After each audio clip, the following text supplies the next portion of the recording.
Bueno, en primer lugar, un saludo para todos y para todas. Agradecer la oportunidad de poder compartir con ustedes un punto que desde el punto de vista académico me han propuesto.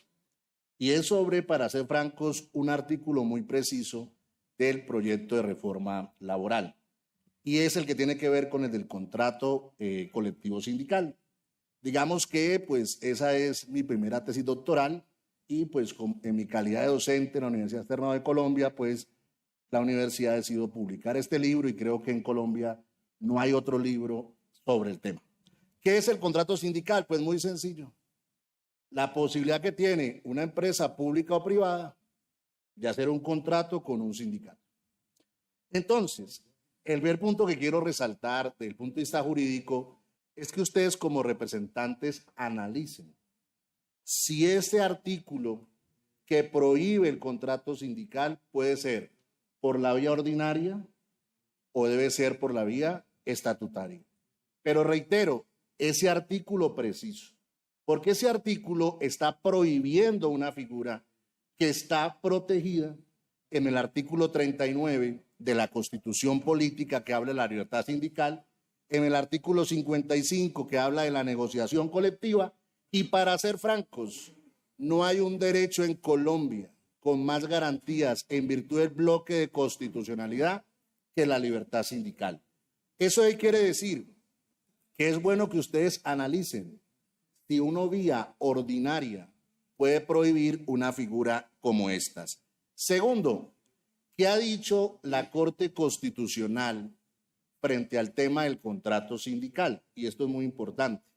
Primero, que la única modalidad o la única figura de negociación colectiva no es la convención colectiva de trabajo. Es decir, la posibilidad que tiene un sindicato de presentar un pliego de peticiones, ir a una etapa de arreglo directo y ir a una convención colectiva es un derecho, pero no es el único. Hay otros derechos que inclusive la Corte ha protegido, que es el de la figura del contrato sindical. Y tercero, inclusive las dos cortes, tanto la Corte Constitucional como la Corte Suprema Laboral, han dicho claramente que se pueden hacer acuerdos extraconvencionales siempre y cuando no se mejoren los derechos y la garantía de los trabajadores. Hay algo que también es bueno que ustedes como representantes revisen, y es que la imposibilidad de llegar a negociaciones colectivas es en virtud del contrato sindical. ¿Por qué? Hay un gran grupo de contratos sindicales en el sector salud, en el sector público, donde la negociación colectiva no permite una convención colectiva de trabajo. Primer escenario. Segundo escenario, el contrato colectivo sindical hoy tiene una normatividad y unas protecciones mínimas. Es decir, hoy en día no es posible bajo la legalidad que un sindicato que haga contrato colectivo sindical pague por debajo de los derechos mínimos del Código Sustantivo del Trabajo. No es posible. Eso es lo que dice la ley, que se regulan por sus estatutos, que se regulan por sus regímenes, pero en ningún lugar por debajo del Código Sustantivo del Trabajo. Inclusive, si la mujer está embarazada, que ha dicho la Corte Constitucional que tiene protección, así sea contrato sindical, y debe ser reintegrada. Si está enfermo o está enferma, que han dicho todas las cortes que no le pueden acabar su relación laboral porque hay un principio que es la estabilidad laboral reforzada. Y hay un tercer punto que sí es preocupante, que el proyecto de reforma laboral permita la tercerización por SAS, por bolsas de empleo, pero prohíba el contrato sindical. ¿Qué puede pasar en la práctica? Que muchos de los que han pasado aquí y han hablado pierdan su contrato sindical, pero terminen contratados por un tercero. Y algo que sí, pues desde el punto de vista académico yo sí reclamaría, es algo que es posible hoy, que es la vigilancia y control por parte del Ministerio del Trabajo. ¿Qué quiere decir esto? Que si un inspector del trabajo visita a una empresa que hace contrato colectivo sindical y no cumplen con los derechos mínimos del Código Sustantivo del Trabajo, se dan varias consecuencias jurídicas. La primera, que es la más grave, el ministerio puede adelantar la cancelación del registro sindical del sindicato. Segundo, puede sancionar a la empresa hasta que no lo vincule, ¿qué? Laboralmente. Entonces yo sí creo que es muy importante que ustedes revisen lo que hay hoy. Eso es como cuando a uno le dicen que van a prohibir los contratos de prestación de servicios en el Estado que están prohibidos desde 1968. Es un tema también para realizar. Y quiero terminar con esto. La solución. E imaginémonos que se aprueba este proyecto y acaban los contratos colectivos sindicales. Se acaba de aprobar en esta comisión el tema de la reforma a la salud.